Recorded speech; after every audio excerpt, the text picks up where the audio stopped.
All right, good afternoon, everyone.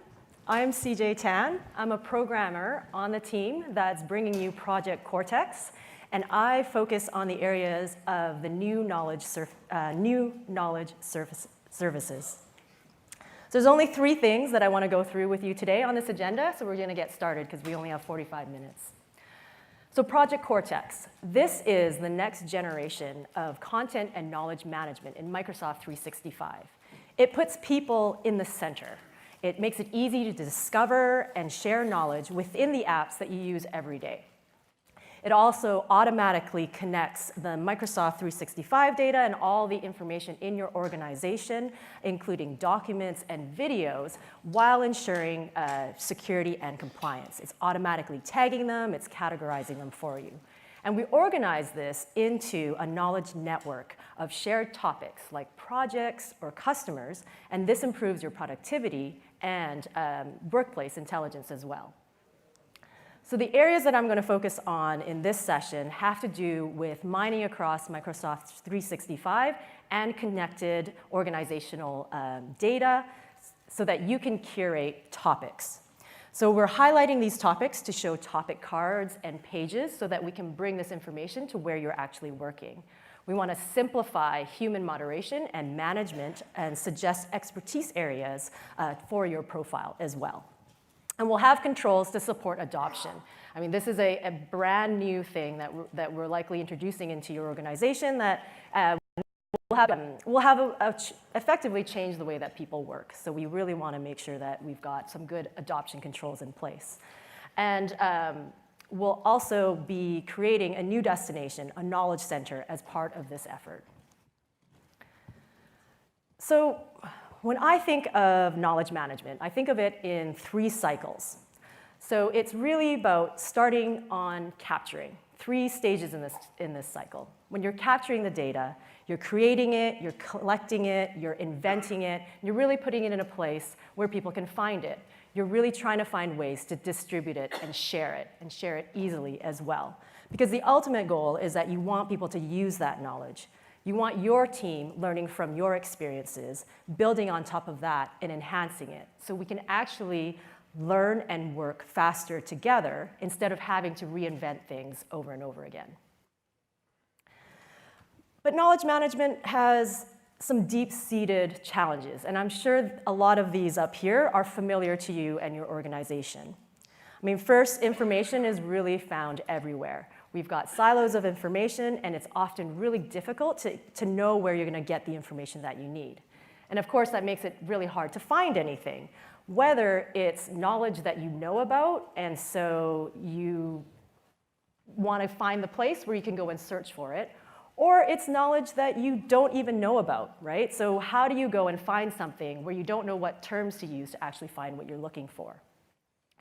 So, and the other side of it is that you actually need to capture this knowledge. And that capturing this knowledge is about a person actually writing it down and then putting it in a place where people can find it. So a lot of times this tacit knowledge, this expertise of individuals isn't actually collected. We kind of lose it, and we especially lose it when somebody leaves the company. So let's have a look at how the new knowledge services works to alleviate a couple of these challenges.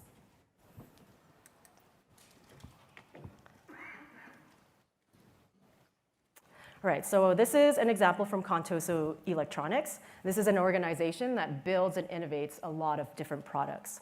And what they're trying to do is make sure that everybody in the organization is aware of all these projects. They really want people to find and learn from each other. So that's a lot of information. So one of the things that that you use to actually figure out what's happening in your organization is to read the corporate news. So here I am on a SharePoint page with the news. And you can see that I can actually see as I'm reading it that I'm looking at different ways that things are getting highlighted. And these are topics. These aren't necessarily terms that I understand. And what you're seeing here is actually how SharePoint is notifying me, identifying these topics right in context to what I'm reading. So now I can get additional information if I need to. When I hover over this, this is when it reveals this topic card. And this topic card is generated through AI. It's found the topic name, it's discovered a description for it, and more importantly, it's pulling forward the people that are related to this topic, as well as the resources. And so you can also see that we really want to engage people to give us feedback about this. I mean, this is all AI generated. We need to know if we're doing a good job. We want, which is why we've got this big give feedback button here, so that people can really tell us if this information was actually helpful. So as I'm reading this news post, I'm getting a good summary about what Juno is about, but I'm actually really curious. I want to learn more about this. So I tap into the show more, and that brings me to the topic page. What we see on the topic page is more information about Juno. There's more real estate here, right? There's, the card is really there to give you in context sort of a good summary of what that is, so you can keep on reading. But if you really want to learn more, we've got this page here that has extra information. You'll notice right away that we are telling you exactly where we got the definition for this project from this R&D presentation document. And it looks like somebody's already come in here, possibly a subject matter expert, that's actually edited and added a good description about what this topic is about. Now, as we scroll down, we'll see there's way more people here than we were able to show on the card. These are additional people that are working on this project.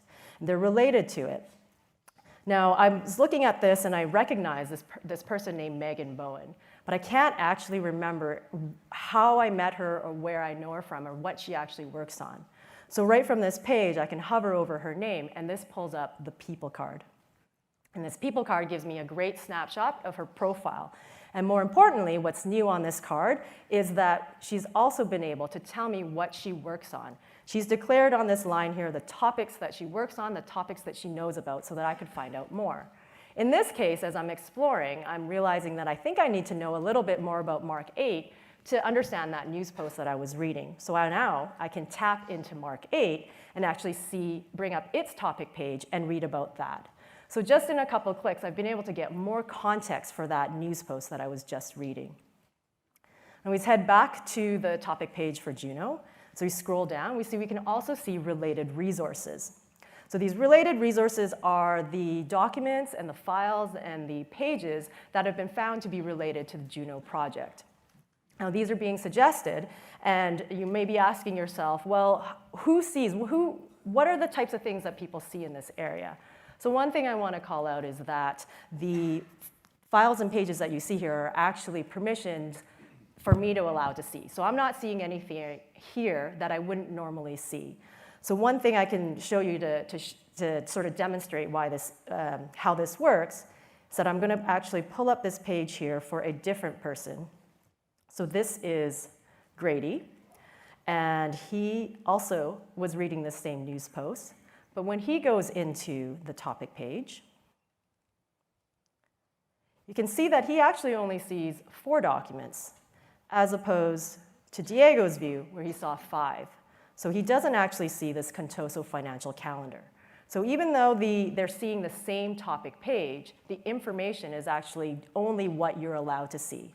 And this doesn't only affect the documents that you see that are related, it'll also impact the people. So we see here in Grady's view, he sees 5 people, whereas over in Diego's view, he actually sees 6. Because the mining is actually taking into account the permissions that you already have, then it makes sure that we're not sharing any information that we shouldn't be sharing. So that's great. We've got a way for the card to bring this stuff in context to you, but in some cases, you really do just want to search. You want to find out what Juno actually means. So now if we're using SharePoint Start Page, we have the search box here. We can actually type in Juno. And what that does is bring up a topic answer card. So it's the same concept as we have in that little card where it's bringing you information in context. This card is really a summary of that topic if it's available for you to see. So you've got the name again, the machine discovered definition if there is one, and then the related people and resources. And clicking through Juno, you'll end up going to the topic page for that, where you dive a little deeper into the items. And then for Microsoft Search for Bing, I also wanted to share you another way that you could search for things. One of the key aspects of knowledge management is about looking for information, but more importantly, it's about making connections to people. We want to be able to find the right person to talk to or learn from when we're working in an organization. So in Microsoft Search for Bing, we can actually search for experts. So if I do a search like experts in Mark 8 or who works on Mark 8 or all these things where you're normally asking for, I'm looking for a person, help me find that person. Now, because we've added topics to the profile, you can also search for them for all the people that have declared that. So one thing that is important to note about this Ask Me About new field on your profile is that we are also helping you fill out this field. As you go into your profile, you'll also get suggestions on what you actually do work on. So we kind of take the burden out of entering that information as well. So let's pop back.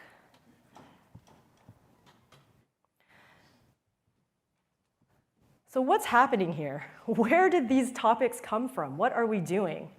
So talk a little bit about the AI that's behind this. So this is an unsupervised machine learning process that starts with unstructured content, right? So it's your files, it's your people, it's your emails, and you take that and we may add a little bit of structure to it. So you add some metadata fields, you add some taxonomy, you categorize it, you maybe annotate it. And with Project Cortex, though, the interesting thing about this is that we are also going to be helping you automatically add some of these metadata fields as well. Except you're going to have to go to Sean's session tomorrow to learn more about how we actually do that. So check it out. It's BRK3005 tomorrow morning. So now back to the actual topic mining. What is it that we're doing? So we start by extraction. So text is extracted from the content, and then it's analyzed to infer pieces of information. And what are these pieces of information? They're things like phrases, right? Things like reliability project or Sammamish River, or it could be people or a person like Li Gu. And next, the pieces of information are grouped based on whether or not they could refer to the same topic.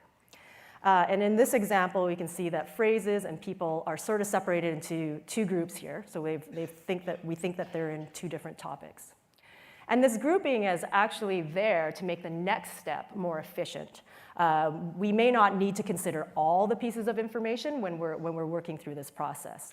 So we're going to look at just this first group here on the left. So then we cluster. So this brings together the pieces of information in each group and resolves the uncertainty using probabilistic programming and neural network-based reasoning. And the schema is starting to get discovered, and each piece of information gains confidence towards being this candidate topic. So in this example, you can see the schemas forming. We have the name, the members, the documents, the location. So once we've got the clustering, then it's the last part, where finally the clusters are filtered to identify a high-quality topic. Now, the topics that are poor end up getting rejected, and some reasons for this may just simply be there just wasn't enough evidence. We didn't find enough information to let us know that that was a good topic. Or it wasn't the type of topic we're looking for, right? In this particular case, we were looking for a project, and if it didn't ladder up to it being a project, we would toss that away as well. So we found this topic, construction operations reliability, and it's a candidate and a project. So once we have this candidate topic, we start making connections to build the actual knowledge around it. So using a similar process as I just described for topic mining with the inference, we discover a definition and an acronym as well. So this acronym, in this case, is CORE.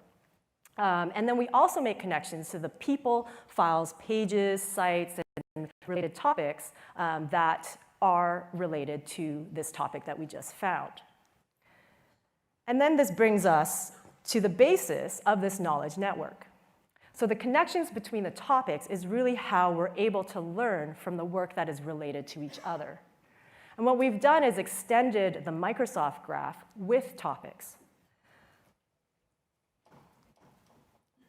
And when we get that, The connections between the topic and the people and content that are already in the graph means we're able to organize this knowledge in a way that's very different from organizing knowledge around the people you work with and their relationships. So I think this is an important diagram to look at as far as what the benefit is around having this knowledge network. So you can really see that if I'm working on the construction reliability project that's there, I can actually learn about a project that's further away from me where I may not know any of the people. Those people may work in a different department. But because I've got these connections through these topics, I can actually go and find somebody a lot easier than I can do right now. So then, I guess the main thing is we should be real about this. Like, let's really be real about this. This network is not going to be successful if all we do is topic mining. I think that everyone's pretty aware of that. What we need to do, because AI is not perfect 100% of the time, is we do actually need to still engage people. We need to ask people, we need to motivate them to contribute and let us know how the AI is doing, how we can make it better in order to keep this knowledge relevant and accurate. So we're introducing lightweight editing capabilities along with new ways to get people to contribute to the knowledge network. And we want to do this securely. So we want to crowdsource knowledge in partnership with the AI. So in that first phase around discovery, that's really the topic mining thing. We're going out and we're analyzing the information. And what I'm going to do here is talk to you about what this life cycle of a topic looks like so we can understand how it gets from being AI, pulling the human into the loop, and then what happens to the topic afterwards. So we've got the discovery, and we move into the candidate phase. And in this candidate phase, this is where we're actually identifying what that topic is. And we have proof that we think this is a topic with the connections that we've found. Then we move into the active phase. And the active phase is really where the knowledge is getting structured. The knowledge is actually starting to take shape and take a life of its own, really. So a human has been asked or has confirmed that this topic is an organizational topic that's important to the company. And now they start to curate it. They start adding information, letting us know when files that are related are accurate, letting us know what other information we've missed while we're working on this. And the structure, in combination with the AI, keeps this topic alive as people are working. We're really expecting that people will continue to create collateral or documents as their job needs, and then the AI will help pull it together under this topic. And then this next phase has to do with archived. And archival is really a state that doesn't really impact what's happening on the topic. All this is saying is that we've got a topic in the knowledge network. It hasn't had any activity in a certain period of time. People haven't really looked for it. It hasn't showed up in any literature, so we haven't been showing it to people. It's still relevant. I mean, it's still important. It's just that it becomes in this phase so that we can actually monitor how many topics actually end up here. And lastly, there's a deletion state. So the deletion state, I mean, this can be a number of different reasons. It could just be that it was the wrong topic and we didn't need it. It could also be that it no longer has any of the evidence that we found the topic on available, so it shouldn't be displayed anymore. Or it could just be that it shouldn't be allowed to be seen. So let's map this flow into an actual topic as we talk about. So we had this example for core. Initially, when we're in this discovery phase, there isn't anything that we're showing the end user. This is really just stats that an admin can look at to see how the mining is actually working. In the second phase with the candidate, this is when we've decided that there is a topic there, and now we're saying that, you know what, the candidate topic we have is good enough to start showing people. And who are the people we should be showing to this? Only the people that have access to the resources where we found this thing. So it's a very scoped group of people that will have access to see what this topic is. And from there, we get a confirmation from somebody in that group that says this is a topic. And at this point, we can decide whether or not this should remain as a scoped topic for visible to a small group of people, or if you want to actually elevate it to the tenant-wide and actually make it available for everyone. That is sort of the ultimate goal for the knowledge management. We want to share the information as broadly as we can in a very safe and protected manner. So then here in the active phase is where we start adding things. We're helping the AI or augmenting what's happening there. And then we end up creating two different types of information. There's information from AI, there's information from the person. So just to reiterate how this crowdsourcing is done and who can see what at what point in time. Here we have that example with core. It's discoverable from the permissions on the resources. And what that looks like in the user experience is you can take an example like search. So I've got a search term here called Mark8. And if I don't have permissions to see this topic, then all I see are the search results. It's just doing the full text search. You'll likely be able to find something, but it may not be the Mark8 that's the actual Mark8 in the topic of the knowledge network. And when you do have permissions, then you get this topic card. We've actually been able to collate that and bring that information for you, and it actually kind of becomes like this public-facing description of what Mark8 is about. When we're in this in this active area, then you've got the same thing. If nobody's really looked at it and there's no permission change on it, then it's only scoped to the people who can see that information. But once we start curating and pulling the person that's knowledgeable about this into the loop, then we can change the permissions, and that person can change them so that this topic is actually available tenant-wide. It does that on the topic page. But all the resources and the people that are associated in that AI is finding and suggesting, that actually stays protected. So in that example that I had shown in the demo, is that you would see different things based on your view of that topic, what you're allowed to see in the system through the normal permissionings. So here we had one view where you saw 5 people and 4 documents, and another person saw that same topic page, but from the suggestions that we were getting, they actually saw 6 people and 5 documents. So before I jump into the control, I just wanted to take note that all these things that I've been describing, that's actually real. I know that I've had a lot of comments on the booth and a bit of skepticism, and I love the healthy skepticism. But what I can tell you is this mining is actually being run right now and finding topics on our private preview customer. I think if you went to Naomi's session yesterday, Simon was up on stage as well discussing. So we have run it on their tenant there, and it's coming up with topics. Like it's something that we're actually proving out as being ready, and that's why we're heading towards next year for a V1 rather than a couple years from now. So we are gaining confidence that this is a real thing. But control. So control is actually a big part about AI, a big part about culture change, a big part about how we gain your trust and confidence that this is actually going to work. So I'm going to talk about how we get started and the management of the topic. So the first category is around mining. So the very first thing is, what are we mining? There's actually a couple different ways that we've thought about doing this, and we're either going to have an allow list or a disallow list. So this is a way to control what we look at initially when we roll this out.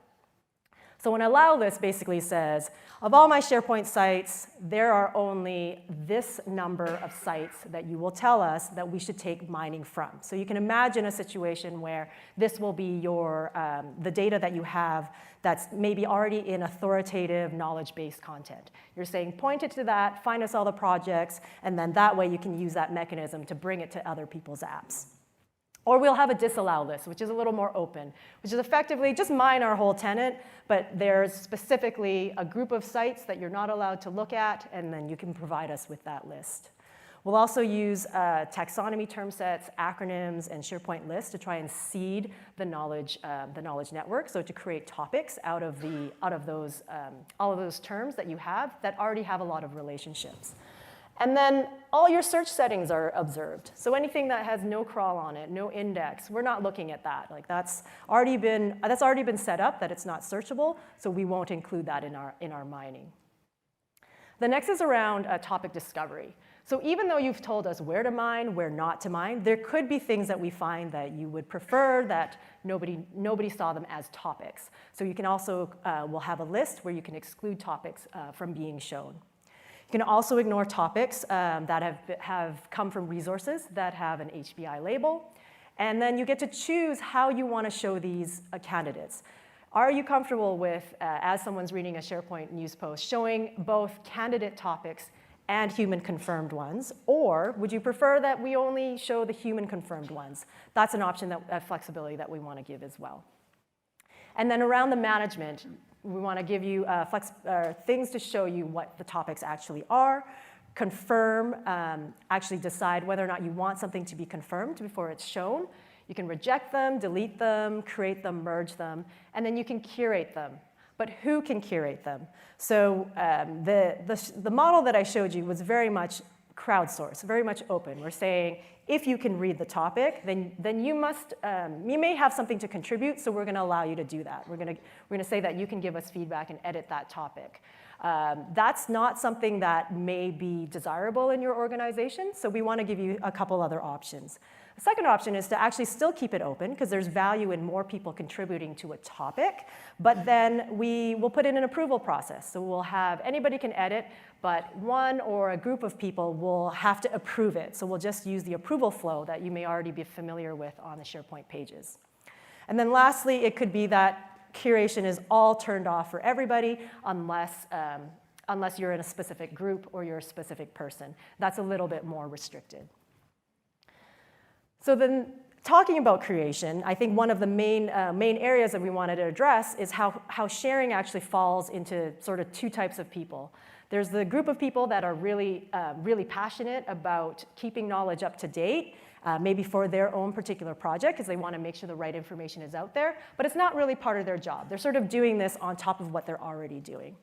And then there's another group of people where this is their job. They're the knowledge manager. Their job is to make sure that people are sharing, that people are connecting to the right people, and that the right information is being shared.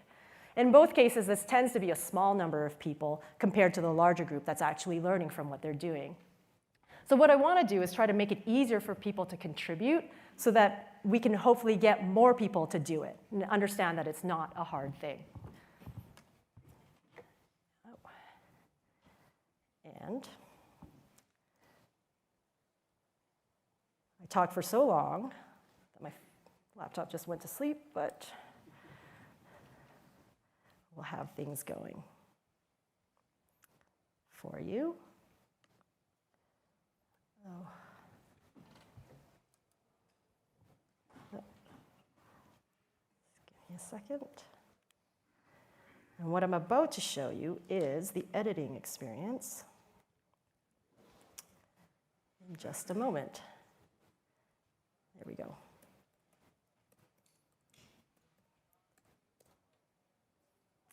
All right. Let's flip it back. Okay, so as this example, I'm going to take that same news post. This time I'm logged in as somebody who has permissions to edit. And this time we're going to look at the Falcon project.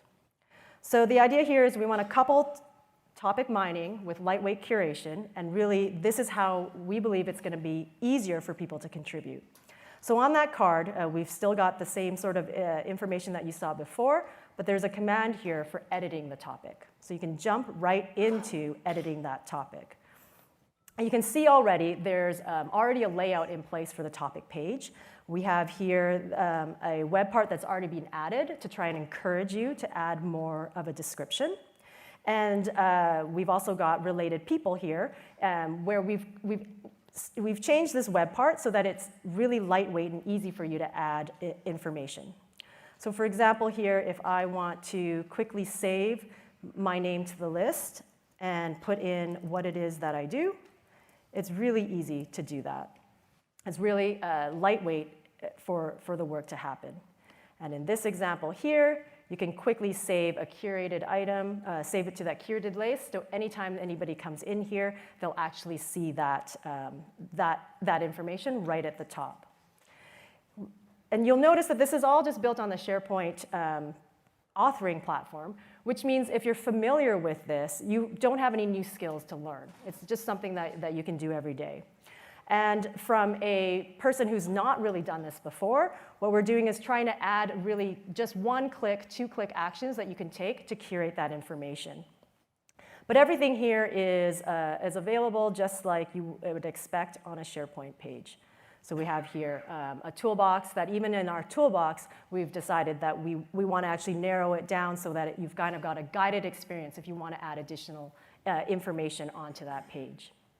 So the page then becomes an authoritative source to solve a source about Falcon, right? So we've got three things at play here. It's staying current and relevant because first we've got these web parts that can pull in information from the AI. AI is going out and finding new information as it comes in, as people create it. The second, it's actually learning from the contributions that people make. So when I add something to the list, when I take something out of that list, it's actually letting the ML, notifying the ML and using that information within that product, within that topic to improve it and find better things. And the third thing is that Megan is actually just adding her content, her curation, what she thinks is important for people to take away when they come to this page. And then when I'm done with that, I can republish it and have that available to everyone to see. But one thing that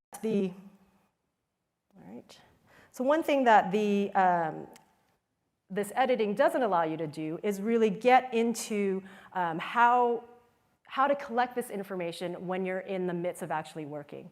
So here's an example here. We have Emily and Lynn having a conversation. And Emily has just asked Lynn a question.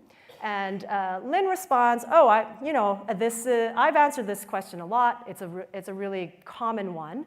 But it's still important to answer it. So she gives her an answer there. And I think the thing to think about here is if Lynn keeps answering the same question, wouldn't it be great if she didn't have to do that? If Emily could have found this information someplace else. So what Lynn does is she says, hey, knowledge bot, can you save this question and answer to this topic? And then the knowledge bot responds and says, sure, let me take what you've answered there, and what it'll do is take that question and answer, put it against that topic so that the next time somebody goes into the topic or the next time somebody looks for it, it's actually in a place where it can be retrieved and come back. So being able to contribute while you're working really does make it easier to share your knowledge, but it may not motivate people to actually want to share their knowledge, right? So we still need to think about what is that carrot, what is that cupcake we're going to put in front of you so you'll tell us what you know so that people just keep learning from you. So one approach, I think, to do this is to actually demonstrate that we can save your time. For example, in that last one, if we can actually demonstrate that you don't have to answer a question multiple times, that's time saved for you. That's a motivation for you to edit something or to add your information in a place where you know we're going to show it to the people in your organization.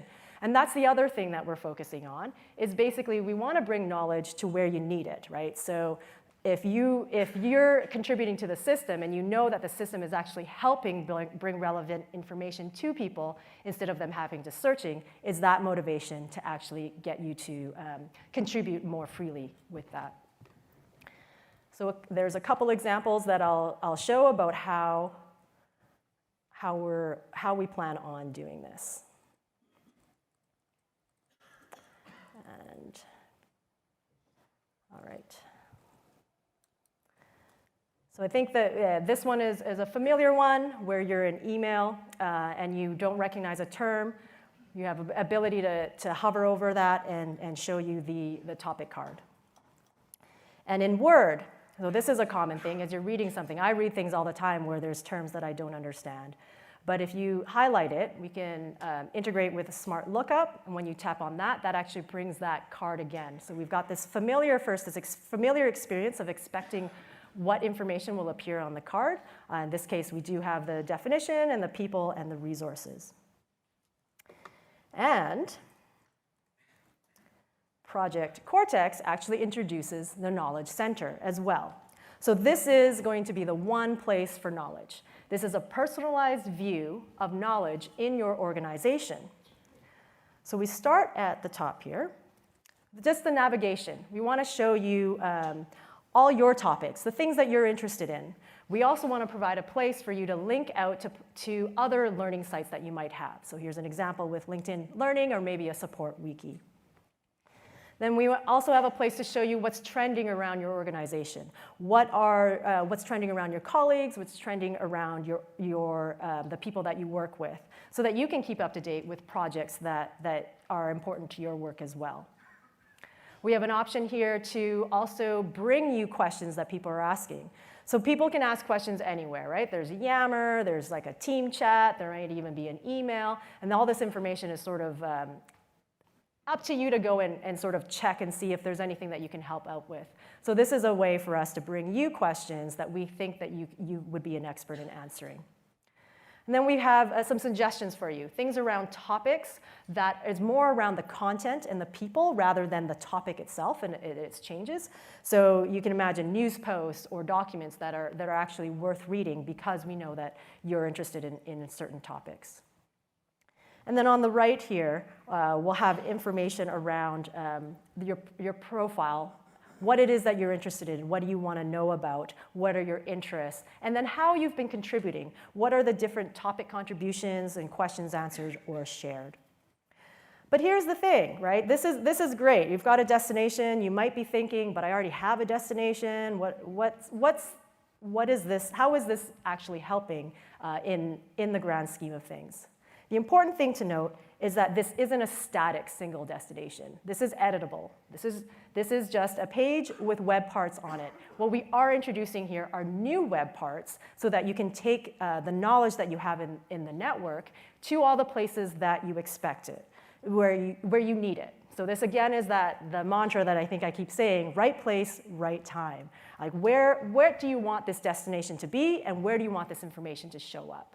So it's just some examples. You could focus this on discovery. So have things like trending or discovery type tasks in there, or maybe even skills that you could work on.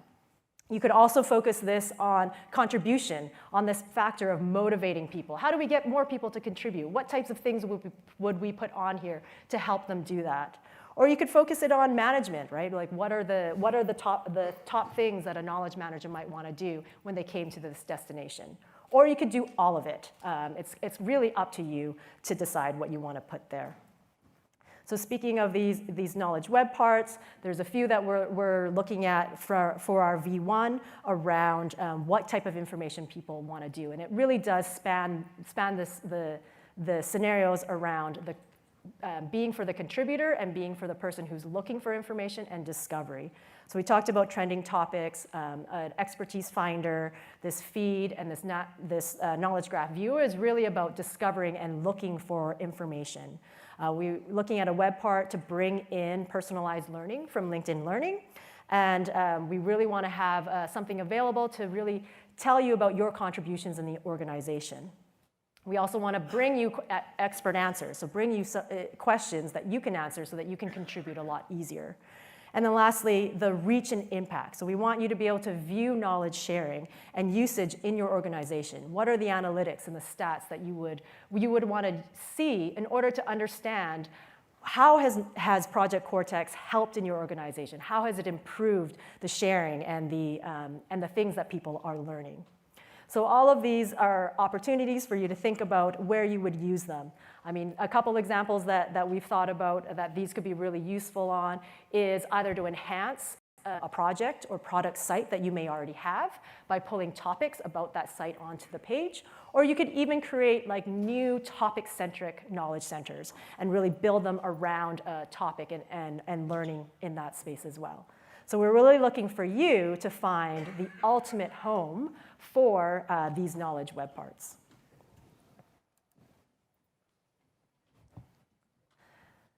So we've been talking for quite a bit of time, but I wanted to make sure that everyone really got two things out of my presentation today. So the first one is just to know that what we're trying to do is bring knowledge to where you're working. You want it to be in the right time, at the right place, in the flow of how you're working. And the second is to understand that knowledge is staying accurate and relevant because we're bringing AI and humans together, right? So this is about capturing the work that you're already doing and pulling it together so that we can present it in a way that is familiar to people who haven't seen that topic before and in a way that you can actually curate it as well so that it's the right representation of the knowledge that you're looking for.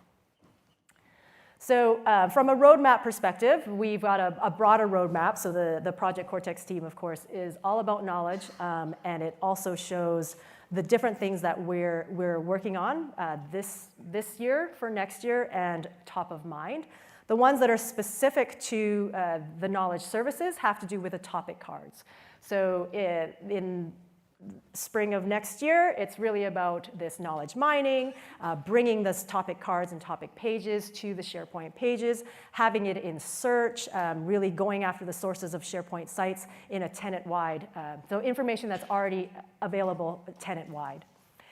Top of mind around our V2 for this is really including and integrating more deeply into Microsoft 365, looking at more sources of information, new topic types. We are starting with project initially, even though some of the AI does find other types of things that are valuable. And then, of course, there's the third-party extensibility. This is OneDrive and SharePoint. We know that there's a developer community that is likely eager to start building on top of this. And then we're going to start looking at smart documentation and generation. Smart document generation. So as I noted earlier on, this is a real thing. We do have a private preview if you would like to apply for it, aka.ms, Project Cortex.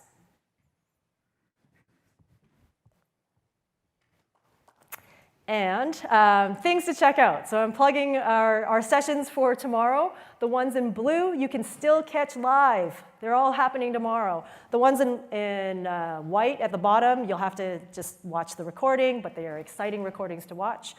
So get a shot of that as well.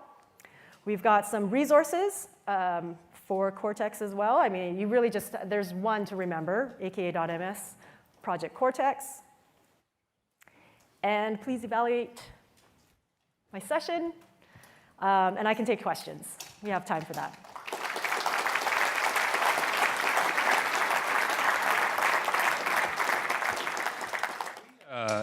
Can we import like our data dictionary and make that like accessible if we have a lot of terms? Is that something that we'd be able to do? Yeah, yes, that is something that is on our, that is something that is on our roadmap. And Sean.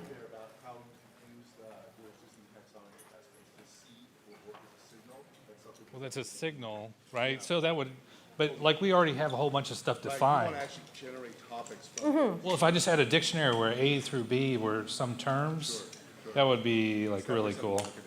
All right, I'm off to you too. Yep. So we already know that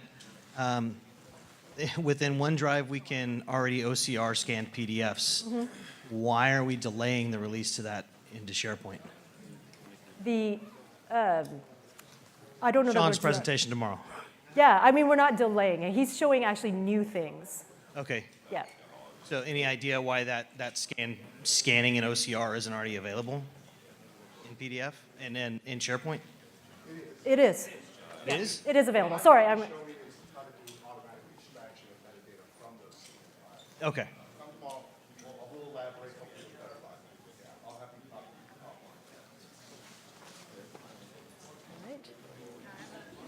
Thanks.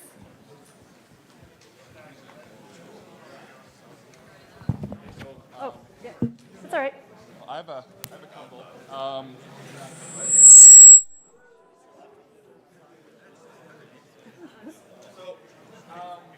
When you have a candidate topic, it's generated from documentation, right?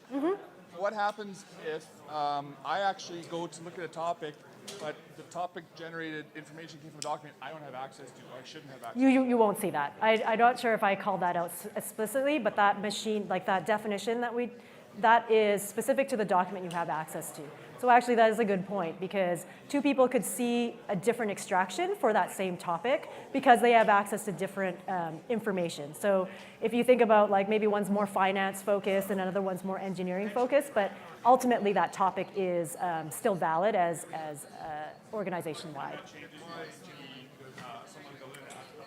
Correct, yeah. Yeah, exactly. On the archiving, can you attach documentation?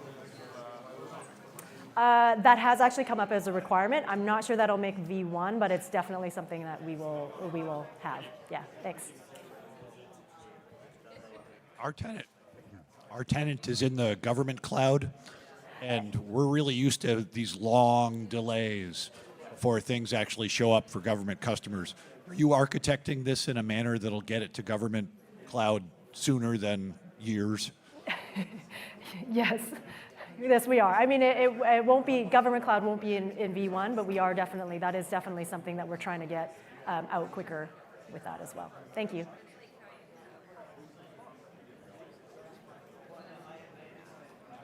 I have two questions not related at all between them. First of all, what is the expected licensing? Is it something like E3 or E5?